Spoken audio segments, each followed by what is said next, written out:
बुधऊं था त आछकन जो जॾहिं मौत थींदो उन्हनि ॾे त घोट अरबी उन्हीअ वेल ईंदो बुधऊं था त आछकन जो जॾहिं मौत थींदो उन्हनि ॾे त घोट अरबी उन्हीअ वेल ईंदो ॾिठो हुस्न यूसुफी जल त आङिरियूं कटियूं हुयल तिरजे तेरो बि दर्द ऐं को सूर ई न थियो हुयल ॾिठो हुस्न यूसुफी जल त आङिरियूं कटियूं हुयल तिरजे तेरो बि दर्द ऐं को सूर ई न थियो हुयल ॾिठो हुस्न यूसुफी जल त आङिरियूं कटियूं हुयल तिरजे तेरो बि दर्द ऐं को सूर ई न थियो हुयल तीअं ई आछकन जो दम झटे परवाज़ थींदो उन्हनि ॾे त घोट अरबी उन्हीअ वेल ईंदो बुधऊं था त आछकन जो जॾहिं मौत थींदो उन्हनि ॾे त घोट अरबी उन्हीअ वेल ईंदो वफ़ादार केरु थींदो ॿियो मखलूक सारीअ में मुंहिंजे नबीअ खां वधे हिन काइनात सारीअ में वफ़ादार केरु थींदो ॿियो मखलूक सारीअ में मुंहिंजे नबीअ खां वधे हिन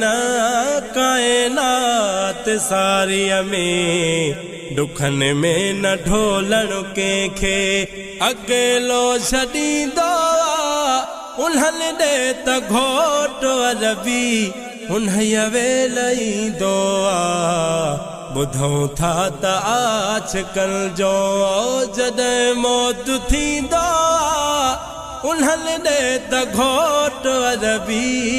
उन्हीअ वेल ईंदो खुदाया लखस जामू खां गुलामी हबीब जी हयाती सजी पियो ॾियां सलामी हबीब जी खुदाया लखस जामू खां गुलामी हबीब जी हयाती सजी पियो ॾियां सलामी हबीब जी गुलामन जा झोल रहमत सां खुदा भरींदो उन्हनि ॾे त घोट अरबी उन्हीअ वेल ईंदो बुधऊं था त आछकन जो जॾहिं मौत थींदो उन्हनि ॾे त घोट अरबी उन्हीअ वेल ईंदो बुधऊं था त आछकन जो अज़हर बुघियो चए सच थई सभु कुझु ग़ुलामीअ में पिरी पाण ईंदो जॾहिं ग़ुलाम जे सामीअ में अज़हर बुघियो चए सच थई सभु कुझु ग़ुलामीअ में पिरी पाण ईंदो जॾहिं ग़ुलाम जे सामीअ में पोइ आशिक़ त पंहिंजे सजण खे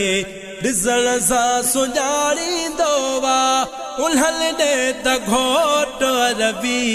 उन्हीअ वेल ईंदो बुधऊं था त आछकन जो जॾहिं मौत थींदो उन्हनि ॾे त घोट अरबी उन्हीअ वेल ईंदो।